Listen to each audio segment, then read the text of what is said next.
mundo que se avecina, estamos en el último capítulo del bloque, liderazgo humanista. Estamos desarrollando todas estas sesiones con la profesora Nuria Chinchilla. ¿Qué tal, Nuria? Muy ¿Cómo bien, estás? buenas tardes. Muy bien, Estamos aprendiendo un montón. Un montón. Por eso es profesor en Yo aprendo con tus preguntas, o sea, que gracias a Dios. Business School, ¿no? De la Universidad de Navarra, doctor en Ciencias Económicas y Empresariales. Y empezamos el bloque con qué era el liderazgo humanista, y a mí me gustaría terminarlo sobre las claves educativas para un liderazgo del cuidado, que ya dijimos que tenía mucho que ver, ¿no? Que no es un liderazgo blando y sensibloide, ¿no? Estamos hablando de algo mucho más importante, ¿no? Porque nos hemos de sentir vulnerables. Al final, si somos humildes, como tú has dicho, ¿no? El buen líder es humilde, es consciente de sus capacidades, de sus incapacidades, ¿no? De que todos nos necesitamos cuidar a nosotros mismos, al otro, a la familia. Al final, si cuidamos todo eso, también estamos cuidando a la sociedad, sí, ¿no? señor. A la empresa, ¿verdad? Sí, señor. Eso lo explicas tú muy bien cuando estás divulgando. Yo creo que ahora ya es uno de tus conceptos, ¿no? Que estás utilizando más, este liderazgo del cuidado. ¿Cómo lo defines? Todo vino porque, hablando del Homo economicus, que es como en economía se habla de la visión de persona que tienen los economicistas, pensamos que el ser humano es un ser egoísta, que solo ve su propio interés y que pasa del resto. Con esta visión de persona es como se han montado todas las teorías hasta hace poco, y siempre era el paradigma economicista o psicologista, yo, mime conmigo, ¿no?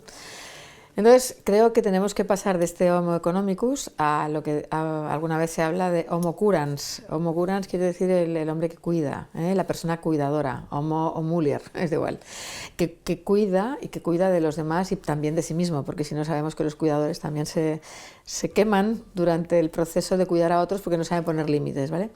Entonces, el líder cuidador se trata de el líder que sabe ver personas completas allí donde está trabajando, donde está siendo parte de una familia, donde está siendo parte de un partido político, de una asociación. Sirve para todo. De una amistad, claro, para todo. Ir por la vida, bien. Para ir por la vida. Es saberse cuidar y cuidar a los demás.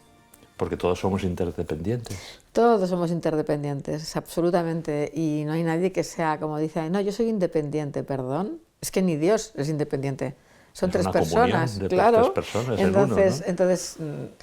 ¿Cuál es el problema? Y como estamos hechos a su imagen y semejanza, somos también, tenemos que copiar, ¿no? Bueno, copiar no, somos esa esencia, sí, ¿no? somos relacionales y somos interdependientes. El problema que hay en las empresas, cuando una persona dirige mucho, pues por tareas, tienes que hacer eso, tienes que hacer esto, pues al final lo que generas es talento dependiente, se te quedan mirando cuando han acabado y ahora ¿qué hago? Entonces nunca vas a máximos. Cuando en vez de esto pasas a dirección por objetivos, lo que generas es talento independiente. Consigo los objetivos y punto, yo me quiero mi incentivo y punto. Entonces a los demás que los zumben, ¿no? ¿Cómo puedo hacer que sea talento interdependiente? Dirección por misiones, que lo hemos dicho ya en algún otro capítulo, ¿no? Nuria, qué importante es esa formación o esa educación, ¿no? Estamos hablando de educar para la vida antropológica, en nuestro caso cristiana, ¿no? Somos creyentes, católicos, y tú has puesto el ejemplo antes, ¿no? O sea, que tenemos un gran modelo en la Trinidad, ¿no? Interdependencia, comunión, y que somos a imagen y semejanza. Por lo tanto, ayuda mucho, ¿no? La visión cristiana del ser humano. Absolutamente, porque es la que encaja con la realidad humana, es la que mejor encaja con nuestra realidad. La generosidad. El amor, la generosidad, la motivación trascendente, pero que sea racional, no solo espontánea. Porque la motivación espontánea, por motivo trascendente, podría ser que acabáramos con el emotivismo.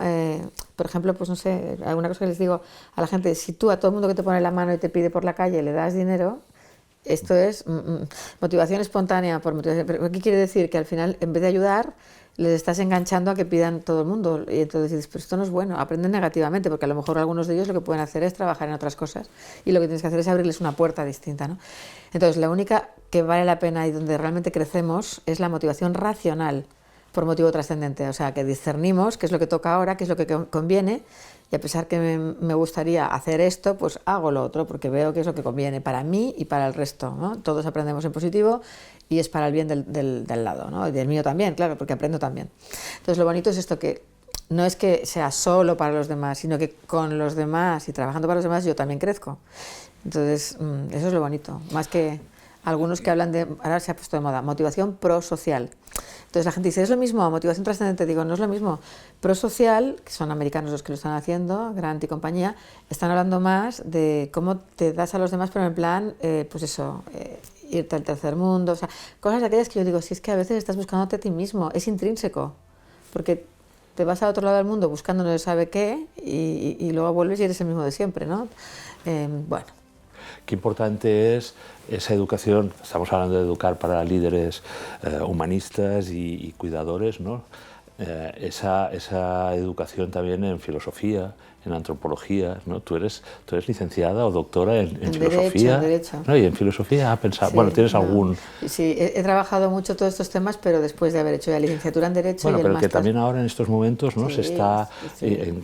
incluso en científicos, ¿no? Científicos que estudian filosofía, sí, ¿no? Sí. ¿Y directivos? O empresarios directivos que estudian teología. Sí, sí. También, es importante, ¿no? Bueno, en el ISE tenemos un curso opcional también de temas de teología. ¿Por qué es importante esa confluencia de saberes para un buen líder, cuidador, humanista? ¿Por qué? Bueno, porque lo que hacemos desde los Descartes, ¿verdad? Los cartesianos es dividir la realidad y solo trabajar un trocito de la realidad. Hay que volver a juntar y tenemos que juntarlas saberes, para ¿no? ver que todos los saberes al final están alineados y tienen que tener uno primero que es teología y luego lo demás va bajando.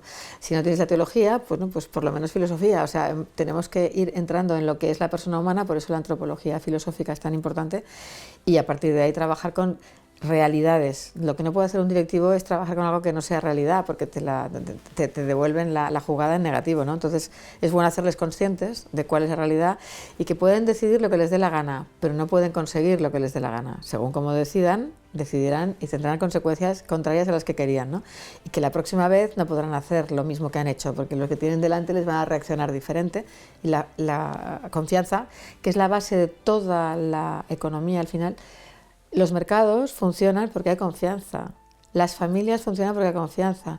Si falla la confianza, que para los economistas es una externalidad, porque ni se compra ni se vende, si falla la confianza no hay mercado, no hay niños, no hay clientes, no hay nada. Qué importante es que en algunas universidades, ¿no? Muchas de las universidades católicas se está introduciendo pues esas asignaturas opcionales transversales, ¿no? De la antropología, como decíamos, del pensamiento, de la visión incluso teológica, ¿no? Sí.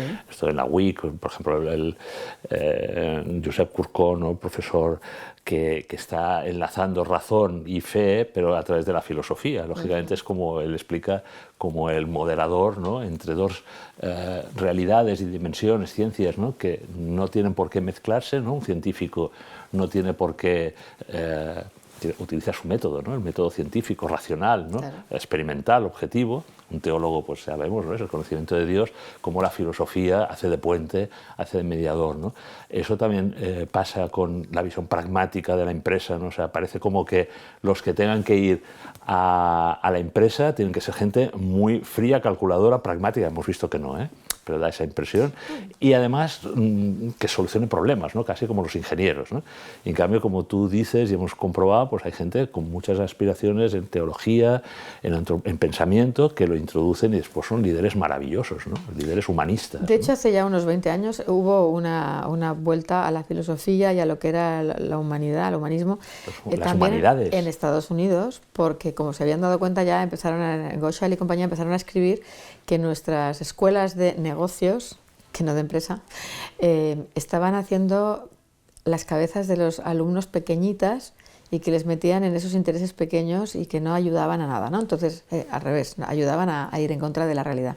Eso lo descubrieron hace 20 años unos cuantos de allá, de Estados Unidos, y fue bonito porque entonces empezaron a pensarse las empresas, como van siempre siguiendo lo que dicen los investigadores de allá, pues empezaron a decir que necesitaban filósofos y que estaban buscando filósofos para dirigir empresas, ¿no? Entonces digo, bueno, tampoco es eso. O sea, esto me recuerda a el doctorado en Filosofía de la Acción Directiva que lanzó en su día en Pamplona Juan Antonio Pérez López, con Rafael Elvira, bueno, con Alejandro Llano y con algunos profesores del IES que iban hacia allí, porque eran los que sabían de empresa, y allá los filósofos, entre los dos, hacían lo que decía Aristóteles que tenían que ser, ¿no? Que los reyes sean, ¿cómo era? Filósofos y los filósofos reyes.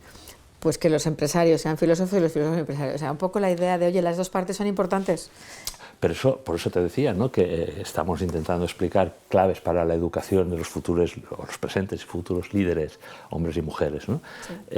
Humanistas, estos que van a necesitar en la incertidumbre, ¿no?, en el cambio permanente, ¿no?, tener la mente muy abierta, estructurada, lo que se decía antes, bien amueblada, y muchas veces son las humanidades, ¿no?, las que dan esa lógica, ese sentido, y en esa faceta de trascendencia que tú explicas con la T mayúscula, pues el sentido, el propósito, ¿no?, eso que cuesta tanto hoy en día en los jóvenes y ya casi en los adultos de encontrar, ¿no?, cuál es el propósito. Entonces, aplicarlo a la empresa a través de estas otras disciplinas debe ser muy importante, ¿no? Bueno, es que por eso les hacemos unos cursos también cada vez más en los que ellos tienen que descubrir su propósito, que en el fondo es su misión. Y la vocación. Y entonces la misión es interna y externa. La misión entre las familias también. La familia tiene una misión interna que sería ser felices porque nos hemos casado. Como todo en la vida, por ser felices, pero ¿cómo nos hace feliz una persona? Pues siendo más humano. ¿Y cómo es más humano? Con la capacidad de conocer y la capacidad de amar. Por tanto, conocimiento a máximo hasta que cómo funcionan los planetas, cómo funciona la electricidad, cuál es la verdad con mayúscula, y el amor hasta el infinito, pero significa también que luego tienes que poner prioridades. Porque si no pones orden en los amores, también te la pegas. O sea que todo esto es lo que les explicamos. Yo les explico a los directivos en la clase y a los empresarios. Y cuando ellos piensan en esto en sí mismos, luego piensan en sus hijos, piensan en los empleados y empiezan a ver personas completas, ¿no? Misión interna de la familia, misión externa. ¿Cómo estás impactando como familia en los colegios de tus hijos, en la iglesia a la que vais, en los vecinos, en el club de tenis? Entonces, esto es interesante porque cuando tú pones la misión en una frase que hemos puesto entre toda la familia, hemos decidido, esta es la misión nuestra, interna y externa, luego es más fácil también educar. Pero cuando el niño cierra la puerta y dice, su madre dice, no has hecho la cama, está hecho una pocilga, y el niño dice, mamá, ojos que no ven, corazón que no siente. Y la madre le dice, no, si es que me importa un pimiento tu cama, a mí lo que me importa eres tú, tu cabeza y tu corazón, que están como tu cama, como tu habitación. Entonces, desordenados. Ya empezamos a hablar, claro, empezamos a hablar un lenguaje que pueden llegar a entender, porque ya hemos quedado en que esa es nuestra misión como familia, hacerte más feliz, ¿no? Bueno, esto que estoy hablando así muy rápido, lo hacemos en familia, lo hacemos en la empresa igual, misión interna, misión externa de la empresa, y luego propia. Mi misión personal se va desgranando en misión conyugal, misión personal primero conmigo mismo para ser sostenible en el tiempo, que soy cuerpo, soy espíritu y soy mente, o sea, tengo que estar formándome y tal, relación con Dios, tal. Y luego misión conyugal, misión familiar, que es el resto de la familia, misión profesional y misión social. Y se va desgranando en todas estas misiones la misión personal de cada uno de nosotros. ¿Cómo luego encaja esto con el resto, con mi cónyuge, con la familia, el resto de la familia, con la profesión, con la empresa? Eso es muy bonito. Y esto, para educar todo esto, pues educar, o sea, primero, todos estos temas hay que hablarlos con los jóvenes, ojalá eso se hablara con los jóvenes mucho antes de que salgan a la universidad. Y segundo, utilizar el método del caso también para niños. Porque es la mejor manera de que, oye, cositas cortas y prácticas. Venga, va, ¿qué harías en este caso? ¿Y qué pasará así? Pim, pam, pim, pam. Vas entrando, vas amueblando la cabeza bien amueblada desde pequeños. Por aquí pasó también María Solano, que es extraordinaria, ¿no? Está trabajando en Hacer Familia, sí, ¿no? Y entonces es muy bonito, ¿no? Porque también en Misión, en la revista, ¿no? Había trabajado y tal. Y bueno, nos explicaba cosas interesantísimas que si ahora estuviese aquí sería un tándem fabuloso, ¿no? Porque es eso, ¿no? La misión en la familia, la misión en la empresa, ¿verdad? Redes de cuidados frente a esa sociedad del descarte que comentaba el Papa Francisco, ¿no? De la cancelación, ¿no? No es por ver una visión pesimista, es que es un poco realista, ¿no? Hay una cultura del descarte y por tanto por eso tú dices que hay que poner la atención en las personas, sostener vínculos, ¿no? También en las dificultades. O sea, un buen líder, un buen directivo tiene que entender las dificultades por las que pasa ese empleado, ese cuadro medio, ¿no? Es que además eso da eficacia y da dinero. O sea, la experiencia muestra que cuando un directivo se porta bien con alguien que tiene problemas familiares y la gente lo sabe, el compromiso es tan brutal después de estas gente diciendo si lo he hecho con él, luego lo hará conmigo, por tanto yo me debo. Es un juego diferente a lo de los controles. Se enseña, como dicen en familia, ¿no? Con el ejemplo, el testimonio, ¿no? Más que con el sermón y, ¿no? Eso a veces nos cuesta a los padres. Sí, porque más bien predicamos, pero no con el ejemplo. ¿No? Pero fíjate que también en este liderazgo de cuidado, tú comentas el atreverse a escuchar, a acompañar, ¿no? Exacto. Eso es cuidar, ¿no? Esos equipos son sólidos, ¿no? Creas en comunidades resilientes, ¿no? Dices en las comunidades, en las organizaciones esas más humanas, ¿no? Eso lo dices tú. ¿Quieres que hablemos de las competencias? Sí. Bueno, espera, antes de entrar ahí, en este caso no, las Sí. comunidades que dices más resilientes y más humanas, sí, es lo que consigues cuando trabajas con personas pensando en sus necesidades y te pones en su lugar. Dices, ¿cómo consigues que la gente haga más o haga las cosas mejor? Porque tú eres el primero que está haciendo más y mejor con ellos. Entonces, el que tiene que empezar siempre es el que tiene poder, el padre o el directivo, por los demás. Y los demás, entonces, es un tema de la reciprocidad, que es la ley de los humanos. Somos muy recíprocos muchas veces, hombre, alguna vez fallamos, pero en general, es aquello de te caigo bien porque me caes bien, y es un círculo virtuoso. Química. Cuidar es el motor de nuestro florecimiento humano, ¿no? Sí, Al final. el flourishing, ¿no? Sí, el florecimiento del que también habla el Papa, ¿no? El florecer es eso, es desarrollarse en plenitud. Es desarrollarse en todas las áreas de la vida. Entonces, me pueden cuidar en lo intelectual, me pueden cuidar en lo físico, cuando hay enfermedades, cuando soy pequeño, cuando soy mayor. Me pueden cuidar en lo espiritual, ojalá, ¿no? También podamos tener, ¿no? En la religión. Todo eso es absolutamente imprescindible. Entonces, ¿hasta dónde llega un directivo? Hasta donde quiera.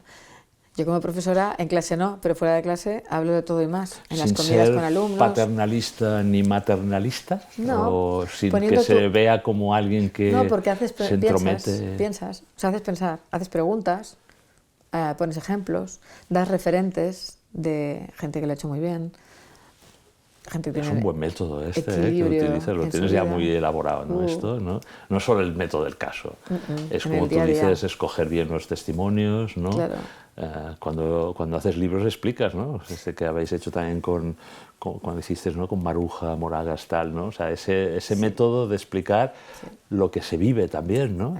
Y explicar tu trayectoria vital, que lo hemos hecho un poco, bastante, yo creo. Sí. Es que 8 capítulos dan para mucho. Dan para Oye, te doy muchas gracias porque prestarte a esto, que son casi 3 horas y media sumando todos los capítulos, es mostrarte como eres. Y yo creo que es extraordinario porque ver que alguien que trabaja con directivas, con gente de top, se abre el corazón, claro. ¿no? Te abres al corazón y te abres a las virtudes. Y ahí es donde quería llegar. He tenido alrededor gente muy santa. Entonces, tanto Juan Antonio Pérez López para mí era como tantos otros decano, que han pasado por la... exdecano de... Sí, exdecano del IES, hace mucho tiempo que... Bueno, el que me abrió la puerta del IES cuando llamé a la puerta, ¿no? Y el que me formó durante 12 años, hasta que muere en accidente de tráfico. Es el que me dijo en el año 84, oye, dedícate a tema mujeres, y yo que no.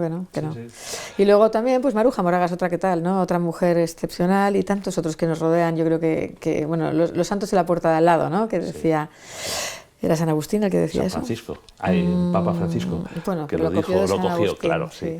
Bien, entonces nada, eso, que yo feliz de poder estar contigo y que me dejes la opción de hablar de todos estos temas, porque creo que son los que utilizo cada día para ayudar a pensar a las personas que tengo cerca. Que yo creo que los que nos están escuchando pues están aprendiendo, y yo estoy aprendiendo un montón. Y el tema de las virtudes, el tema, sí, porque lo comentábamos el otro día, yo cuando hablabas de valores, contravalores, y te decía, bueno, desde la óptica cristiana nosotros hablamos de las virtudes, y tú me hiciste una comparativa entre las virtudes teologales, ¿no? Cristianas, ¿no? Y las competencias directivas, ¿no? Y me gustaría que lo explicases aquí, porque me lo explicaste fuera y está muy bien. Pues yo creo que es interesante, sí. ¿Es no, o sea, más son las virtudes cardinales. Cardinales, perdona, no las porque teologales. Sí, porque la idea es, vamos, virtudes son hábitos... ¿Cuáles son las? Claro, voy. Sí. Hábitos operativos. Virtudes son hábitos operativos, pero ¿qué pasa? Que si hablas de virtudes en la clase, hay gente que desconectar ya, o sea, dice, ¿de qué habla esta, no? Entonces, hablamos de competencias directivas o de liderazgo. Competencias es algo que no te desconecta. ¿Qué quiere decir? Pues que también son hábitos positivos que te llevan al éxito en tu función. Esa es la definición, ¿no? Entonces, competencias hay de muchos tipos. Competencias estratégicas, que son hacia afuera, que tiene que ver con orientación al cliente, que tiene que ver con visión de negocio, bueno. Luego hay intratégicas, que llamamos, que son las que están hacia adentro, que pueden ser interpersonales, trabajo en equipo, comunicación, tal. Y luego lo que llamamos intrapersonales, que tienen que ver con las que gestión del tiempo, gestión del estrés, gestión de la información, tal. Y luego hay, dentro de estas, las metacompetencias, son las más centrales de nuestra realidad, que le llamamos metacompetencias, que son las 4 virtudes cardinales. A ver, repite. Solo que ahora hablamos de otra manera. Por ejemplo, bueno, recuerda, las 4 son prudencia, justicia, fortaleza y templanza. Vale, entonces, la prudencia no es ser prudentico, es proculvidere, es ver más allá y anticipar consecuencias. Por tanto, eso es lo que llamamos ahora toma de decisiones. que es lo que hacemos todos los días, el método del caso. Segundo, la justicia. La justicia es dar a cada uno lo que le corresponde, ¿no? Entonces, y además estar integrado. Pero llamamos integridad, porque es cabeza, corazón, lo que dices, lo que hablas, tal. Lo tercero sería la fortaleza. La fortaleza tiene dos acepciones, hacia afuera y hacia adentro. Hacia afuera es más masculina, acometer, sería la proactividad. Hacia adentro es más el aguante, el autocontrol, es más la resiliencia. Y el final sería lo que llaman templanza. Y dice, ¿templa qué? ¿Templa gaitas? ¿De qué me hablas? Estos jesuíticos, ¿de qué me hablas? ¿No? Dicen los...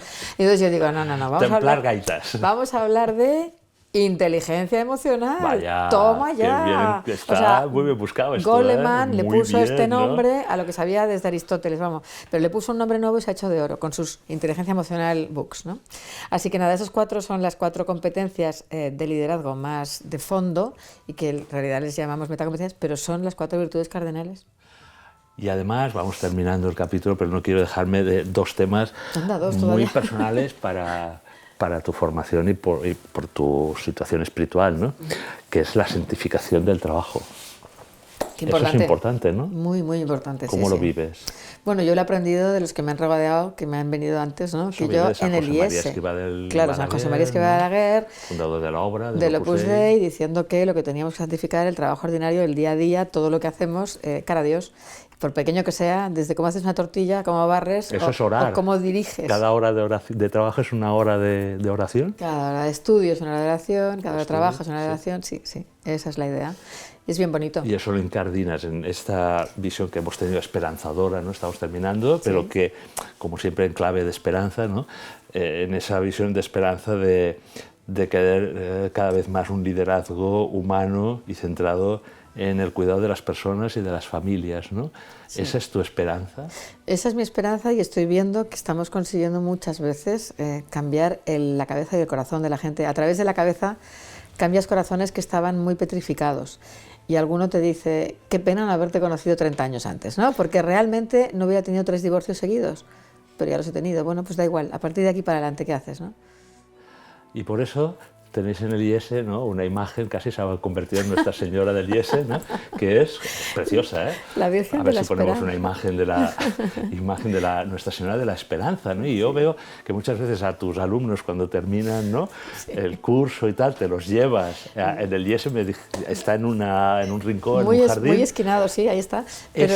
Ese es al final el toque final en un curso, ¿no? De las gracias. Te digo, no, el tema es que como yo no hablo de Dios en las clases, sino que hablo siempre fuera de las clases, por si acaso hay gente que no cree, porque me parece que sería un poco injusto hacerles creer a los que no creen.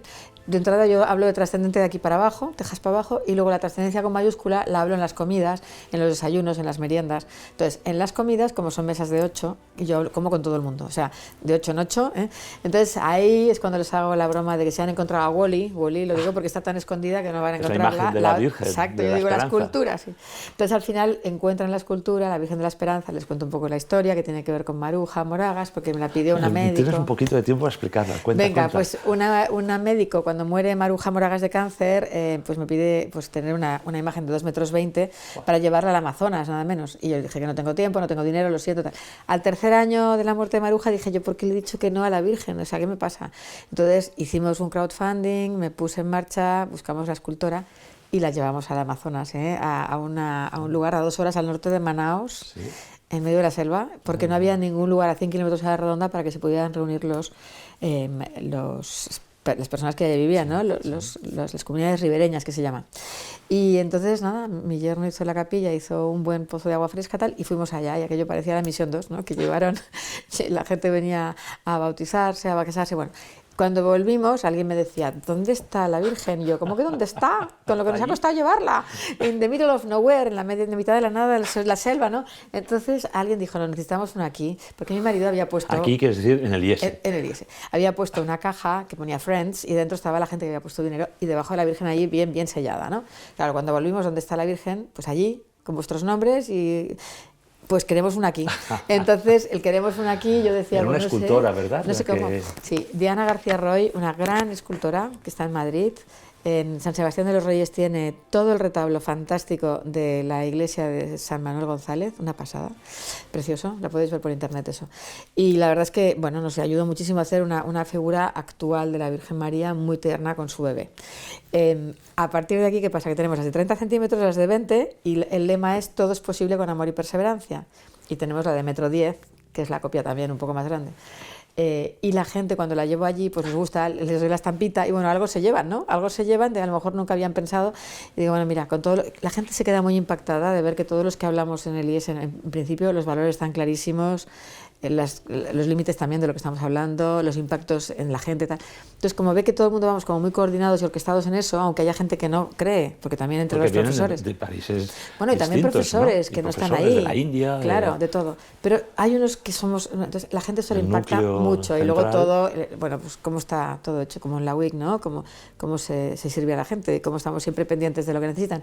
Al final la gente se plantea cosas y alguno te dice, yo necesito ver qué pasa, qué hay detrás de todo esto. Y te preguntan más. Y entonces, bueno, y hay gente, pues eso, unos se casan, otros se confiesan, otros después de 50 años, digo, oye, después de 30 años, un poquito de, ¿no? Un poquito de lavadora iría bien. Y como tenemos 3 sacerdotes, pues a ver cuál te gusta más, el alemán, el polaco, el no sé qué. Reímos mucho. Y luego otros, pues también hacen el bautismo, o se confirman, o lo que sea. Bueno, ya ves, ¿no? La acción de la Virgen, es brutal. de la Trinidad, del Espíritu Santo, que nos ayuda, ¿no? En este programa muchas veces bueno, pues eso, a tener esperanza en el mundo que se avecina, en esos líderes humanos, humanistas, sí. Y del cuidado y que santifican el trabajo. Sí, señor. Nuria, muchísimas gracias por tu tiempo, porque sé que no es fácil pues, conseguir parte de tu tiempo, ¿no? Para poder estar aquí. Nos ha costado, pero te lo agradezco de verdad muchísimo, las hermanas del Hogar de la Madre también. Y yo más, que me das esta oportunidad de conocer a las hermanas y de conocerte a ti un poco más. Y venga, oye, pues muchas gracias. Seguimos. Seguimos.